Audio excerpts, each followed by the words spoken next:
And that reminds me, Sony is removing the PS3, PSP, and Vita from their PlayStation Store website only. All of those consoles still have the stores active on the console itself, but people are going insane over a 16-year-old platform no longer being supported on the website. PSP I don't care about because that makes sense.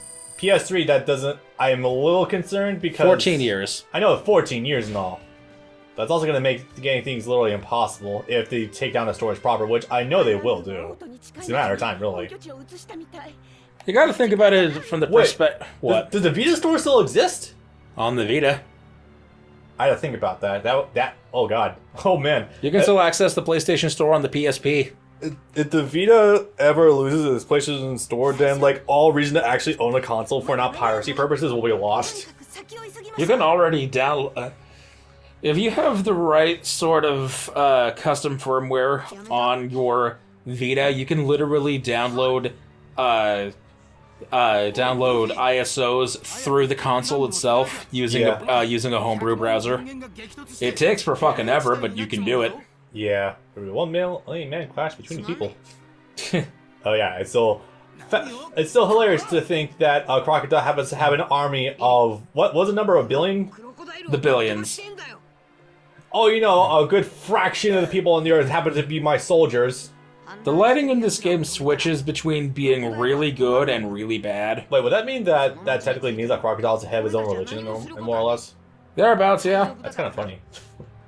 Okay. Just going from cuts, it goes from looking like a PS4 game to looking like a Switch game. It kind of does. The lighting in Sanji, Nami, and Vivi's hair looks like a PS4 game, whereas Luffy looks like a Switch model. It's like the right side of him from our perspective, like it's a PS4 game, but then you get to the left side with his underarm, and it's like, wow, that's bad. Also, the shadows are By the way, his bad. mouth is moving in the shadow. Yes. That's so fucking weird looking, but at least that means they have some effort put into their shadowing effects. Yeet. This feels like an Unreal Engine game, honestly. Oh yeah, and this is also the part where Luffy is really funny because he calls Vivi out on her bullshit. Yeah. You can't save everyone, so don't try. Just try to save as many people as you can. Or something to that effect, I don't remember. I think it was roughly the extent of, I want to help people, but I don't want help to do it. You can't do it by yourself. I'll do it. No, you won't. Yeah. It's funny, because Luffy has these brief and sparse moments of being incredibly goddamn smart. Yes. That usual shonen trope of your main character being incredibly dumb as bricks in most instances, but he's actually sharp as a nail in a lot of instances. Goku being incredibly smart with battle strategies, but being incredibly inept with like social interactions. You could go either way on this one, but I'm gonna say that Luffy is probably the smartest between Luffy, Goku, and Naruto. And I'm gonna stand by that. There's an argument to be made there. I think Naruto does have his moments of brilliance, but they're sparse. Especially if the Ryan Kishimoto does. Haha, he's dumb! That's funny, he's an endearing character. Fuck me. I'm not sorry. He's a fucking idiot, but damn if he's not a real friendly guy, which is weird for someone who has such incredible abandonment issues. Yup. Oh, hey, right, this forces you. Never mind. Well, you're not complaining anytime soon. No. I'm okay with it. This stage is a weird rendition of one of the cooler scenes in Alabasta. Yeah. God, it's still going to be really surreal when we do actually get to one of those anime crossover games like Jump Force or J-Star, because there's so much to talk about with each character. Because I don't think we haven't recorded anything for like Dragon Ball or Naruto in a fucking eon. No. So that'll be intriguing to say the least. This episode, or chapter or whatever, is funny because in the actual series proper, it starts on Sanji losing money at a slot machine. Yeah. Bro, right. I completely forgot there's a fucking casino out here, which... Rain dinners. Yeah. Yeah, it's a... I don't understand how the technology works in One Piece. It's, Yes. weird comparison, but it's almost sort of like Attack on Titan. where a single ocean's difference can mean the difference between the Middle Ages and the 1940s. Yup. Oh god, the lighting in here is piss poor. I think I like this shade of Nami's hair. I mean, but everything else. The environment is horrid. Like, it feels like the PS3 version of Pirate Warriors 3 for me. Yeah. Yeah. Also, the actual bodies on these models are hideous. They look like they're made of wax. They really are. Like the bodies look awful. God, I'm so used to the fucking really weird ass cutscenes of dialogue. What is that shadow underneath his neck? On Smoker? On that was on Crocodile. PS4 fan, why are you turning on during this cutscene when there's nothing to render? It's a dialogue scene. Yeah, that. Yeah. The lions. Oh yeah, I see that. This is a dialogue scene. It's not even an action cutscene. I'll admit, I do enjoy how they are phasing out the frequent manga shading shadows. But the fact that it's on underneath also Zoro's chin here. Yeah. I don't get it. Yeah, that's bad. I don't know. I think as one of the most distinguishing features of the first game's art style, I think it looks great at times. I've seen quite a few games that I've tried by now. I think one of them was Tenkaichi Tag Team, if my memory serves me correctly. Ultimate Ninja 1 also, way back when. Oh boy. Yeah, but being on the PS3, Pirate Warriors 1 had the processing power to make it work, kinda. Yeah. That reminds me, I still need to hate myself enough to start streaming Ultimate Tenkaichi as a joke. But then I inadvertently get sucked into it, but then spend 20 hours trying to beat it because it's a long-ass game inadvertently. Yeah, What the hell is this? Mr. Prince. Fucking great. This is an example of stock assets in bad times because that transponder is supposed to have the sunglasses. Yeah. Oh, also, I guess I mentioned I discussed this with you when it comes to Marineford, but I guess I think it kind of warrants bringing up here too. Speaking of asset flipping, I guess it makes sense here. A lot of lines get reused. Why is his coat so fuzzy? Oh my god. It's always at a fur coat. No. Like, it's smooth. Oh, motion blur. That's motion blur. That's not even motion blur. That's just low res. It's both. I mean, look at the way on the right side of the screen, the way it moves. Weird. I don't get it. Okay. Anyway, so whenever there's scenes that are done exactly the same as they were in prior games, essentially Tecmo Koei will just lift the audio from prior games and just bring it in. I.e., this is now, oh god, essentially the 4th time they've covered Marineford. Holy crap. You can make an argument for Pirate Warriors 2 because it essentially uses a lot of assets from it, but yeah. The third official time we'll have gone over Marineford because, hey, that never gets old, right? Haha. That existed in 2 as well, sort of. In a manner of speaking, yes. 2 is such a weird-ass game. Yeah. It did so many things right to improve over Pirate Warriors 1, but god damn it, it's so fucking weird. That story is awful, as well as the manner by which you unlock the level break ribbons. Gameplay good, but yeah. Anyway, so this... Oh man! I'm not sorry. No. We're not going to be able to finish this before I run out of the berry coins, but I'm going to go through all of them. So this is the new and improved license board, I guess. If you... okay, well... 12. Fire Emblem Warriors that essentially also uses this system, kind of, but okay, it was more annoying then. I would say it's more annoying in Fire Emblem, but here it's... Okay, they removed the ability to just auto-dump all of your coins or badges into a certain area. So instead, you have to click through it manually with every single attribute and for every single character. And the worst part is you can't autopilot it with matching X. No, you have to click X, click left to select yes, and then click X again to confirm. Rinse and repeat for every single stat. I cannot fathom why Omega Force thought this was a good idea. Because it's like, yeah, you're not playing all characters all at the same time. You're playing usually just one character for a few stages, then you switch over. It's, yeah. I wonder if you kept Sanji non-leveled up just so you can showcase this. I'm not on Sanji. Oh, this is Lucci, okay. I was looking for any character that I've never leveled up. Yeah. The only caveat to this is that the base starting board for every single character is, if you max it out, it's maxed out for everyone. So that's really nice. Yeah, beginning map, everyone. This is a feature I do like. Whenever you try out a character for the first time, they're not level 1 baby stats, die in 3 hits. They all have a base level of stats across the board, and that is 8 for every single stat. Now the issue here is that this is your leveling up method. That also means that experience has been nixed entirely. It's fake Grand Order now, boys. I hope you enjoy it. Because XP doesn't matter, and the only thing you kill enemies for now is for ranks and for coins and berries, essentially. It's great. I love it. 10 out of 10. 100 out of 10. Best game.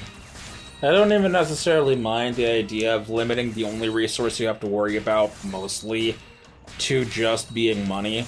Since that's basically what it amounted to once money leveling was introduced in Pirate Warriors 2 anyway. But it feels like this could have been done in so many better ways. Auto dump in order to immediately get all your stuff up there, yeah.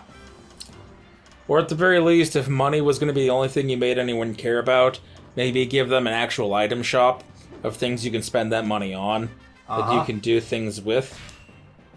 Ooh, what the fuck? How long has it been? Jesus Christ. Since you played pre-time skip Sanji? Oh, yeah. Oh, right. Because this is pre. Okay, that makes sense then. Yeah. Never mind. Oh, God, that's right. There's also removed a lot of the unique individuality of a lot of characters, too. Like, you don't have the Flamefoot with Sanji anymore. Diablo Jabble. You still have that. As an actual power-up? Yeah, you unlock them and equip them. Oh. I do not remember seeing that whatsoever, but okay. I only remember it being part of a Moose, and that's it. Or, no, I think that was the case for post-time skip. That would also do it. Damn it. The equivalent skills kind of speak for themselves. They improve various aspects of your character. It's pretty good stuff. These have been around since 2. They're just in a different form factor now. Yeah. Yeah, they did introduce a lot of things that are more, like, specific scenarios, like power-ups, so that's kind of cool, but not necessary for anything. We want just to go with a general build. Oh yeah, so you remember that thing that existed in 2, but didn't have any actual bearing on anything, besides slight categorization? Probably. There were character types in Pirate Warriors 2. There was power types, and there were technicals. That's right. That was a holdover from Warriors Orochi 3, and that didn't have any bearing on that either. It kind of did, but only depending on who you're using. It didn't really matter across the board, though. Yeah, but they were stupid. It had things like Wonder type. Whatever the fuck that's supposed to mean. Yeah. Ooh. Yeah, here your character type actually means something. Speed, technical, power, and sky. Yep. And oh boy, is, Sky. It's, well... I still have not found a single character that Sky is worth using with. Oh wait, never mind. If you change your burst from, Chef or whatever that one was to Diablo Jambe, it keeps him as a speed type, not a sky type. Never mind. Oh yay! This oh god, is a bad that's so good. example then. That's so good. Thank you. Oh fuck. I hate Skywalk so much. But that only works for pre though. His moveset does feel slightly different though, so that's good, beyond just the power boost. He feels way more stable. Okay, so I guess I'm going to address this now, since a lot of Straw Hats were in fact redesigned for the gameplay in Pirate Warriors 4. That means that some characters lost a lot of good shit like Zoro, but conversely it means Sanji is actually pretty well worth using now. He had this good use before with being a good crowd playing character, but he's way more stable.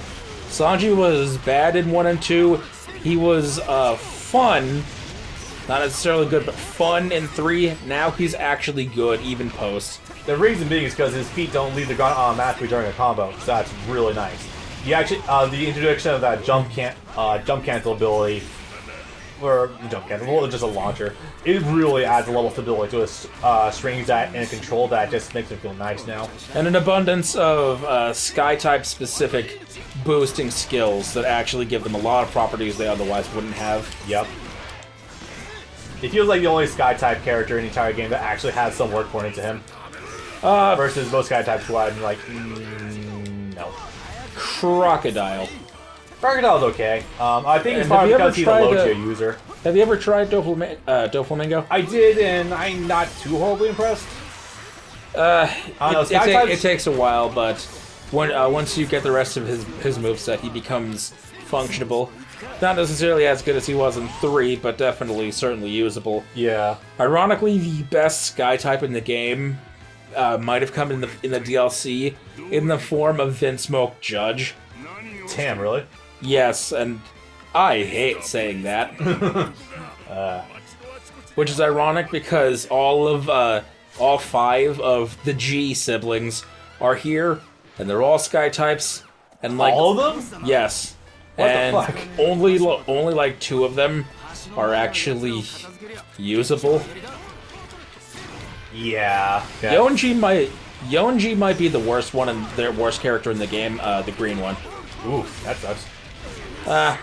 Most people don't like him, so I don't think that's too huge a loss. Well, even then, being crowned the worst character in the game is generally not something I wish on a lot of characters. I mean, someone has to be. I mean, yeah. And worst is also subjective. That doesn't necessarily mean bad either. True. Something could be the worst of a good thing. Oh yeah, this stage is actually supposed to avoid Crocodile, but since we are near max level, it doesn't really matter.